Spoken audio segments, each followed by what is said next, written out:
This is how you get your take-in client to closing conversion rate up.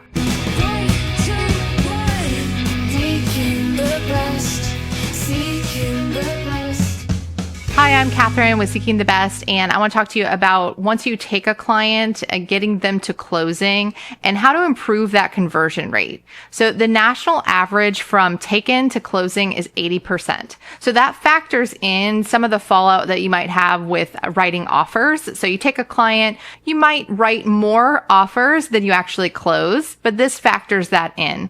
So take-in to closing average is 80%. Well, I don't know about you, but I would like it to be more. I want to be 90%. And that's all about expectation setting. So I find there's two challenges with getting taken clients to closing. With sellers, it's about pricing and marketing their home correctly. With buyers, it's about expectation setting with the process, right? Like how many homes are we going to see before you will make a decision? And in the inspection process, what's going to happen? Because those are kind of the two biggest reasons that you might take a client and then they never actually end up closing on something. So let's break that down a little bit further. So with the buyer, if you don't set expectations that, hey, once we narrow down the price, the area of town you want to be in, all of these different factors, once we narrow that down, if I'm doing my job correctly, you'll see 5 to 7 homes in this market, and one of them will be the best fit for you, and we'll make an offer and you'll get accepted.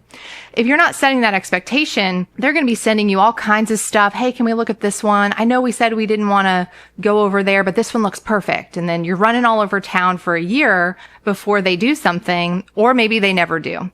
So that's number one, is setting expectations from the very beginning about how the process of looking for homes will go and what's normal, what to expect.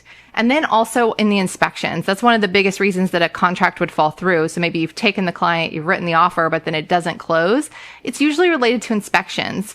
And you have to set those expectations up front with buyers that, these houses are not going to be perfect. Even new construction is not perfect. There's going to be a checklist, a punch list of things that need to be repaired, and we can work through this. We're just looking for major issues. We're not looking for little cosmetic stuff, major issues that would cause you not to want to buy this home. And you can even give examples of what that would look like, and also explain, because this is my experience, is most of the time we can work all of this out with the seller, but we have to ask. So rather than just be, scared after the inspection and withdraw, let's work through it and see if the seller's willing to agree to your terms. So that way you get the house you want in the area that you want and the repairs done that you want. On the seller side, most of the time it's about pricing, right? If you're a good agent and you've got a marketing plan, then you're going to get the word out about the listing. But what good does that do if the price is so high that people aren't stupid? They can see that if they think it's too high, they just won't come to see it. So setting those expectations with the sellers in the listing appointment that here's the range and we're going to make an educated decision about where to price it. And if we don't have an offer, and it depends on your market, but on average, if we don't have an offer after 10 showings, then we're going to need to reduce the price and get them to agree and validate that up front before you get 10 showings in or 2 weeks in and go to them for a price reduction when they're not expecting that. They thought they were going to get multiple offers and they didn't. Now they feel like they're being, something's being taken away from them. That can lead to frustration, and then you're sitting on the market and they're like, no, let's wait a little bit longer, and you're sitting on the market and then it doesn't sell. And that's no good for anybody. The seller didn't get what they want because they didn't sell their house, and you didn't get your closing.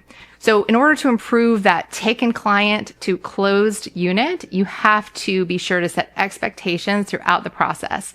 And that's how you can get those things up. I'm curious from you guys, what challenges do you have that hold you back from getting closings once you've taken a client? Put them in the comment section below. Be sure to subscribe to our channel and then find our podcast, Seeking the Best, wherever you listen to podcasts.